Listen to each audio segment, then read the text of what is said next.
Hey guys, my name is Nina Means. I'm the director for Austin Community College Fashion Incubator, and we are here for Workshop Wednesday to talk about product development. This is something that we have been going through a series of variety of topics in this space, and this is kind of built on something that I've taught at other colleges, really just kind of understanding the product development cycle, but it's also something that we've done pretty actively whenever I've worked for other companies. So let's just kind of make a note here that by and large, this process may vary a bit depending on the company that you work for. And so what I'm going to share with you today is going to be a bit of a window into some of the ways that we would work through these first prototypes. Last time we got together, we talked about what it actually looked like to receive that first prototype and what some of those different activities may be once we receive it, kind of evaluating the fit and if it really communicates the brand aesthetic that we were going for, and how easy it is for that development tech pack to be translated in a variety of ways. And so this is really where we're communicating to the sample room or to the factory for the first time, or maybe just for yourself, what those critical measurements actually are. And so we, really stand by and support the creation of a tech pack for every development that goes out. Because what happens is inevitably there's some shift, there's some change that happens through the course of the product. And today you're going to find out why. A lot of that is because there's a lot of push and pull on the style before it actually becomes an actual style. What's kind of funny to me is it kind of reminds me of what it reminds me of is I don't know if you've watched that. I'm just a Bill. I'm only a Bill, but I live up here on Capitol Hill. This is like Schoolhouse Rock, folks. So like if you remember that, it's a similar feeling. It goes through a gauntlet of exercise before it actually becomes the thing it's going to be. So there's a lot of things that get added, things that get pulled out, things that happen to it before it actually becomes a part of the collection or that it ends up in a store or online. But these are the various stages that it goes through before it becomes the actual thing. So any of my Schoolhouse Rock folks, I grew up on that. I loved it. I cemented the bill process in my head, right? This is similar with the style, right? Like we're taking it a lot less serious. Let's just kind of we're in an election year, so definitely a lot less serious. But in terms of business and revenue, a lot of these decisions are getting made at this stage. So what I want to do is I want to share with you my screen. I'm going to just kind of remind you where we are in our process here. So I'm going to go into my Acrobat Pro, use Adobe here to share with you just one of the, I'm actually going to make this bigger so you should be able to see it nice and big here. So as we're going through this particular part of our product development cycle, we have talked about the concept, we've talked about design, we've talked about the sketch review meeting and what happens at that point, and understanding how our product fits into our product assortment pyramid, having our core products at the bottom that are doing the most work, that are giving us the best profit margins, all the way up to our halo product, which is kind of the cherry on the top of our sundae, and really getting a chance to understand like what makes that product special, and that it typically may often is probably one of the more expensive pieces in your line. So maybe it's those leather leggings or vegan leather leggings that you put out there as a new product. That's like your wow piece of the season. Fall is upon us, and so it's definitely leather or faux leather weather, for you to get out there and wear some other pieces, depending on what part of the country you're in. Texas was just like 90 something degrees like 2 days ago. So go figure. Today it's actually pretty mild. So you never know. It's like your seasons and those styles that get communicated during that time are going to be really important whenever you're looking at how your pyramid is set up. But what we talked about last week was really just looking at that first prototype and really understanding what happens in that first prototype space and how many different ways we need to evaluate it. So now, after you've kind of taken a moment to review it as a designer and take a look at the styles, we go into something called the Proto review meeting. And depending on the company you work for, this Proto review meeting can go in a few different ways. Some Proto review meetings are intended to only be the one and only time that the style is evaluated prior to going to production. There are some companies that I've worked for where this is just one of several meetings where the prototype or the revised prototype would be reviewed to determine whether or not it was going forward. In companies that I found to be more sustainable, they've really, kind of doubled down on making sure that this is the one and only time sampling is done prior to production, which meant that that development tech pack had to be very, very good. The selection of the product had to be right, the selection of the materials. You had to get as much of that correct in the first time we were reviewing the sample, or else you risk the possibility of that style not going forward because people can't imagine and visualize where that product is going. And so this is a really key moment. So I want to show you just another slide here that I created to kind of help you understand what's happening at that that first prototype meeting. This is actually a cross-functional meeting, and if it's just you are going to need to wear all the hats because what's going to happen is you're going to have to be able to evaluate. I don't, first of all, I don't completely that. I actually think that you need to find someone to be another voice in your decision about what goes forward in your collection. As a designer, it is too easy to be so emotionally connected to styles that you just love, that you're so sure that someone else will love them too. But the reality check in that meeting is the merchant and the product development slash production partner. And those people help you to be objective about, can we afford to take this product into market? And will this particular product sell at the price point that we're requiring? And so those voices at the table to review the first prototype are key. And so I want to kind of go through over the next few minutes here just a bit more about how each person is showing up at the design meeting, because by nature, because everyone has different interests, some of these meetings have, in my previous experiences, I love whenever we can all get together and get along. But at times, these meetings get a bit contentious. And the level of conflict that comes up with fighting for a style for its aesthetic merit versus its saleability versus its material choices versus its, ability to show up in the store, where does it hang or where does it sit? All of these voices are really key at the first prototype. And it sounds a bit early for a lot of people, depending on the company you work for. But companies that I've seen shave off time to their calendars have been really insistent on making sure that this barely happens. Like this, first prototype meeting is really like the one and only time, and then we buy the line and we move forward. There have been other times when I've seen it, done the other way, where it's like, we go through several stages of sampling, and we spend an awful lot of time and money. In a minute, baby.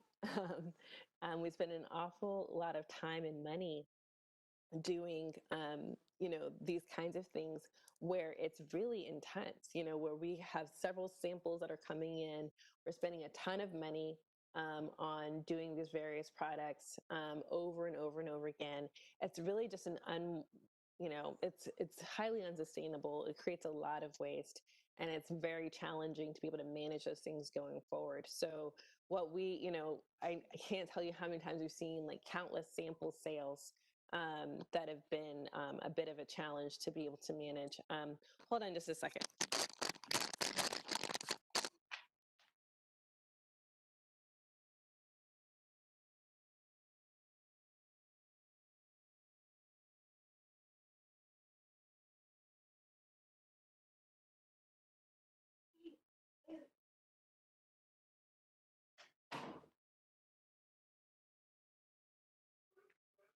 We're live. Mommy's live right now. Mommy's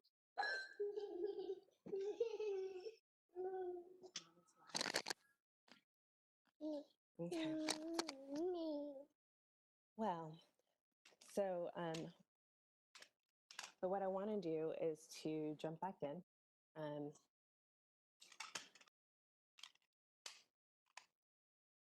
We'll probably be recording these going forward. But what we want to do is we want to jump back in and just kind of explain to you what's happening at these different stages.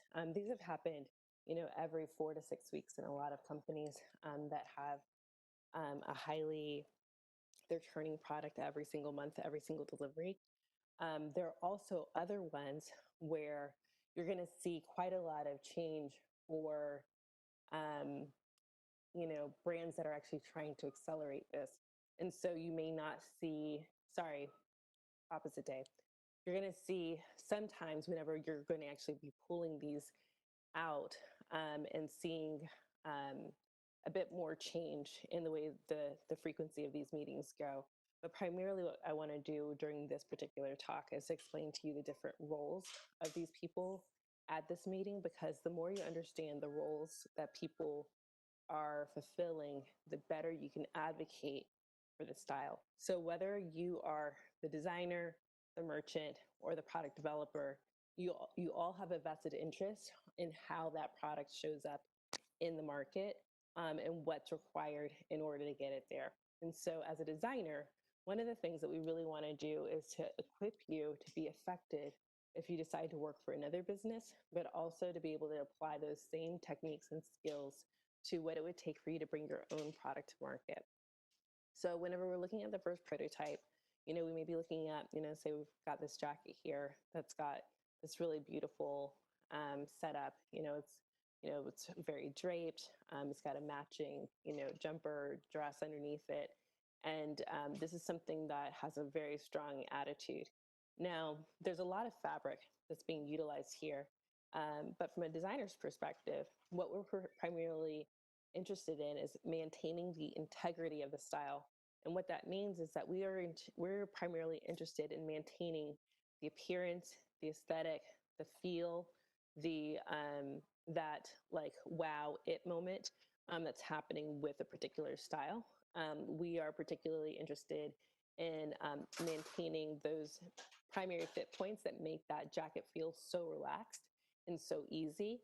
And so sometimes what that means is that we need to use more fabric, or we need to use a fabric that has more, we call it drape. And so it's a bit, maybe it has a bit more, natural fiber or synthetic fiber added to it to add a bit more of that beautiful undulation of the material that you see in the particular image. And so the design quality here is really about focusing on maintaining the integrity of the style, um, making suggestions on colors that, designers are seeing in the market that are selling well, and being aware of what it takes in order for that product to be realized.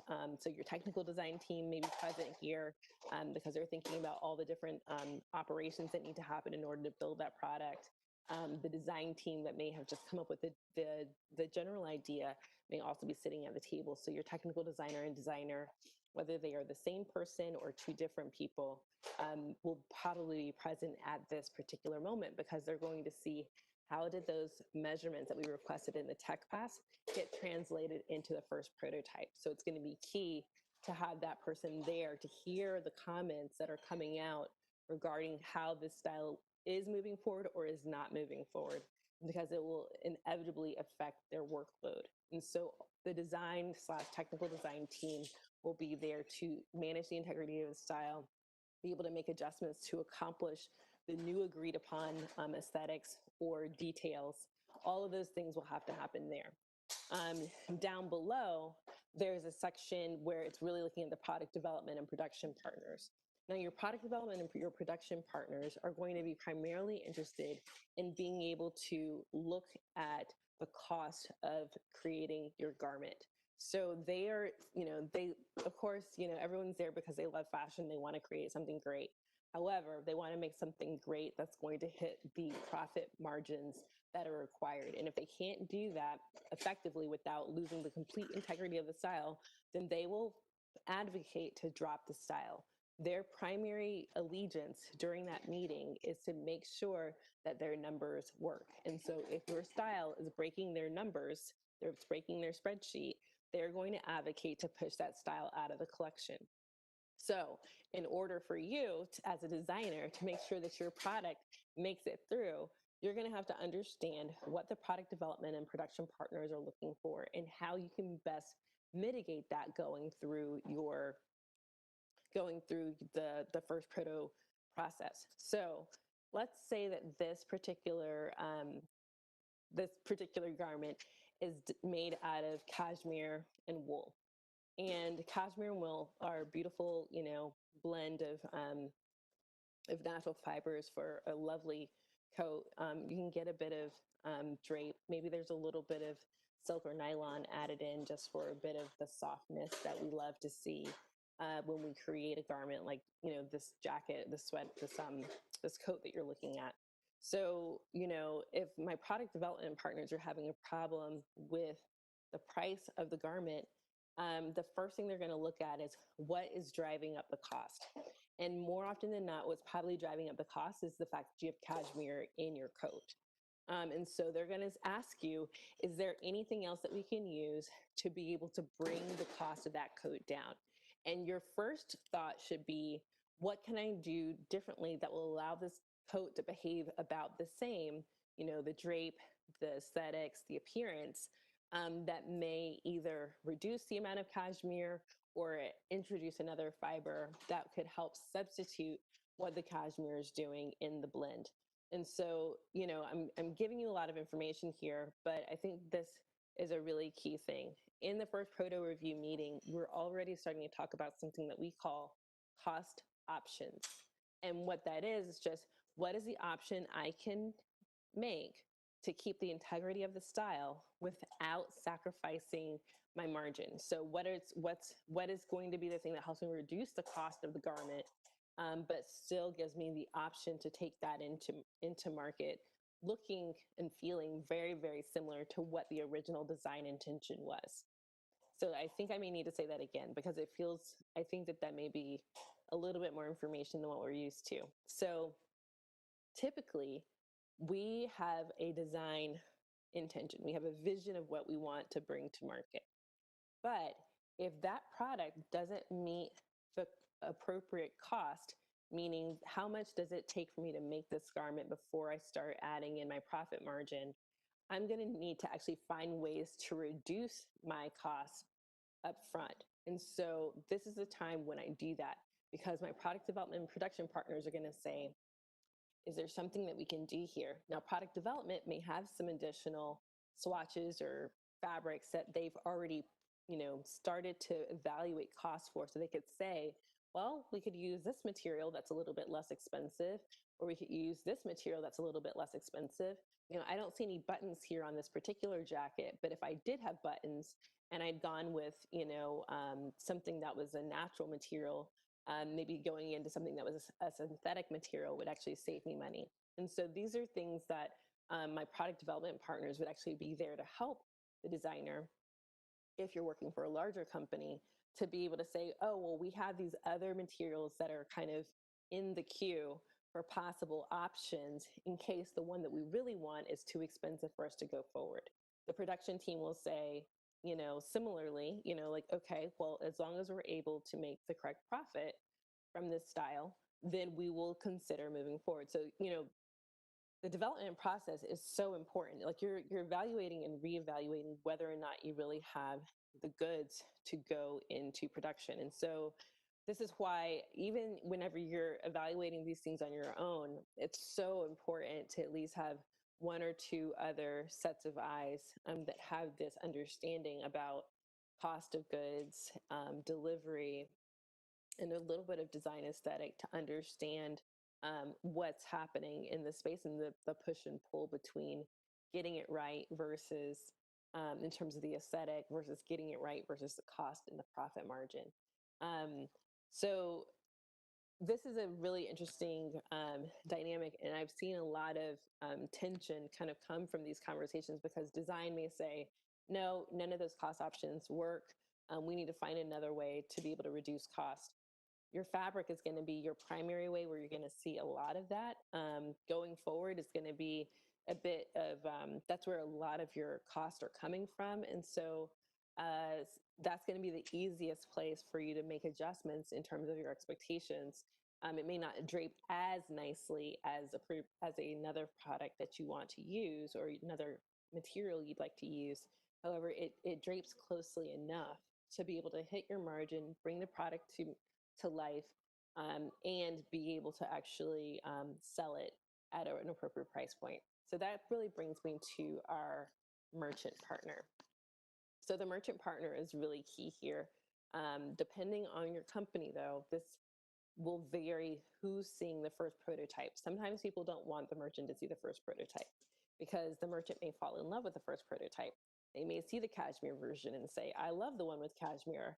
What's it going to take for me to get the one with cashmere? And the product development and production people are like, no, it's impossible. We can't hit that margin. There's no way we can cut anything else, labor or otherwise, in order for us to hit the price point that you want to sell this jacket at. What can you do, merchant, with the price? So that's really the space for the merchant. So now the merchant in the first proto review meeting is having to decide, how much can I get in the market for this particular garment? And what else is it being sold with? If you're working in a place where the merchant is a part of a vertical model, meaning the sales agents are within the company. So if you're a direct to consumer, that may be an appropriate way to kind of think of it.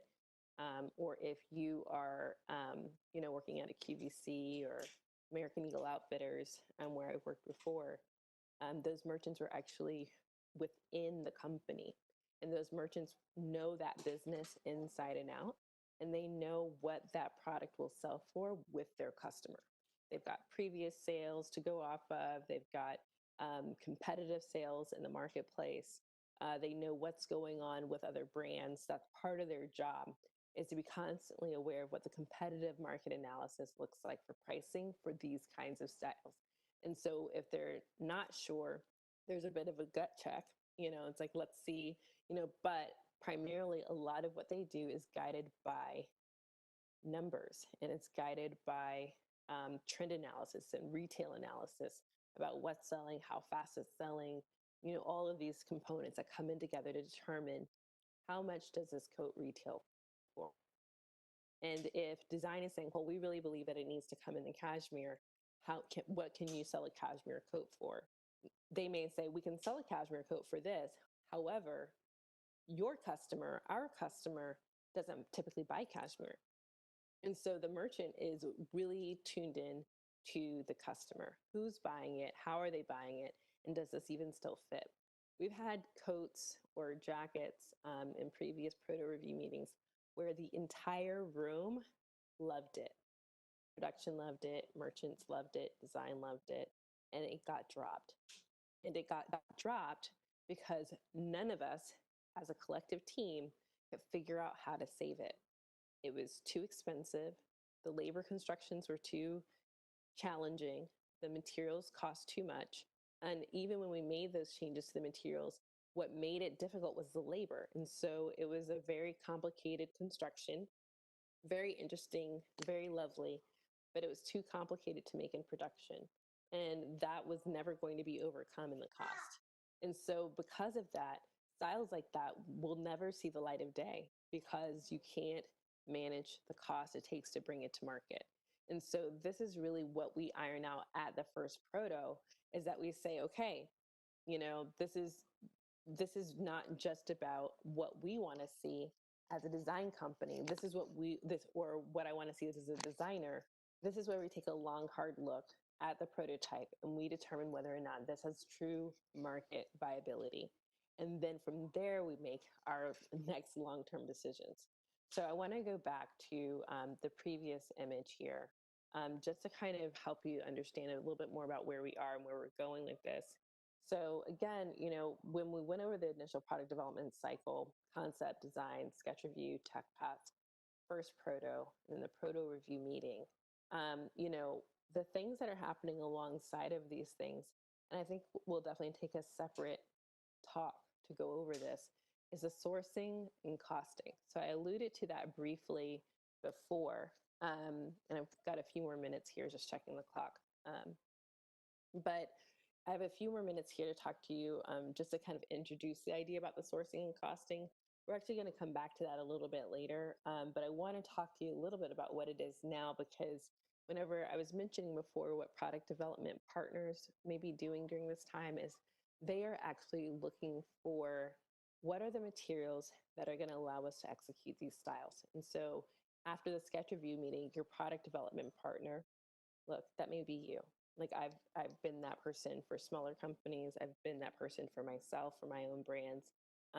You know, the sourcing and costing to find materials that work based on what it is that you want to see as your ideal product, execution, but then having a couple of materials in your back pocket for if the cost doesn't actually work out just right. So instead of going with wool, sometimes you'll notice that it gets subbed out for acrylic. Instead of using other kinds of materials like cashmere, you may see that it gets subbed out for nylon. Just things that help make it feel softer, still warm, but it has that blend that feels similar to what it was that you're trying to go for. It has a bit more drape than, kind of just a straight wool jacket. Wool's the way that wool shows up in products has changed. Whole other fiber conversation we could have. But the core of that note is really about understanding that your cost can change significantly with the fabric, and that sourcing partner is going to help you find the materials that are going to help answer those problems before they arise. And so having a few in your back pocket are highly advisable. So they'll do the kind of the preliminary costing sheet to say, okay, we can deliver this product for this particular price before you get all the way down the line and trying to create, the product or style. Um, After you've gone through this entire development cycle here, you spend a ton of money. And so if you do that with, 35 styles and you only decide to go forward with 14, you've wasted an awful lot of money. And so the goal is to whittle down your viable products as soon as you possibly can. And so, in that first prototype space, it's in getting those various voices to weigh in, or at least evaluating your product on those merits. Where does it sell in the market? Can I sell this accurately? I'm actually going to go back to that. Um, where is it in the market? Can I sell it, at the right price point for what my customer is expecting? From a costing perspective, do I get the correct profit margin on all of this? And then from a design perspective, does this look like the brand aesthetic that I was going for? And does it meet the need of my customer? So altogether, those three components are critical during the proto review meeting. So it's not just to look at them, whether or not we like them. We love them, we designed them. What we're really looking for is market viability, and if it's truly commercializable. And so, you know, we could love it, but the customer may hate it. And so really having understanding of, is this something that the customer really wants to move forward with? So I hope this really helps you guys to understand a bit more about what it is that we're doing at these various stages.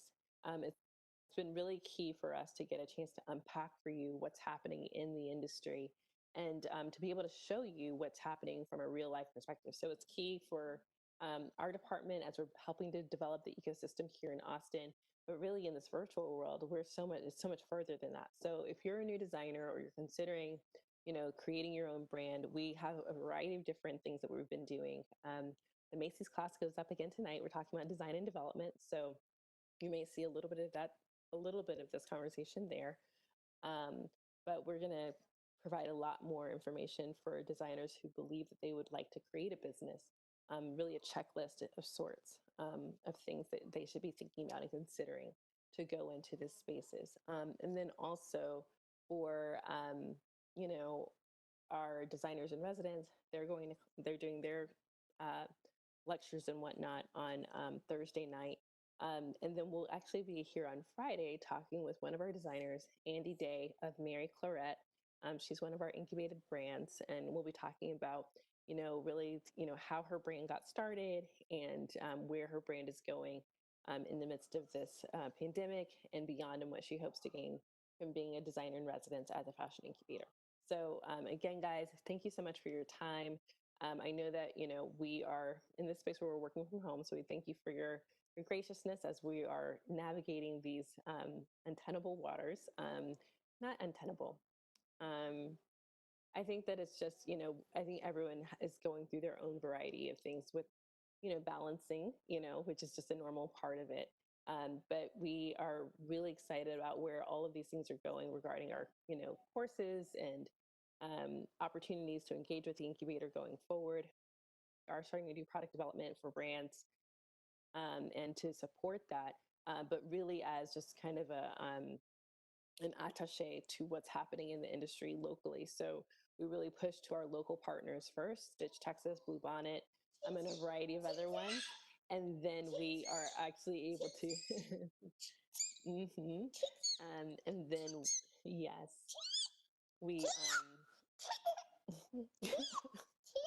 we actually push to a variety of our local partners first, really to support the industry. And then anything that's overflow with our businesses, we will support. We are really excited to be able to be a part of this local industry and to help it develop and grow. And we look forward to sharing with you some of the things that we've been finding in that space to support that development. So guys, thanks so much again. My name is Nina Means. I'm the director for Austin Community College Fashion Incubator, and this has been Workshop Wednesday. Take care.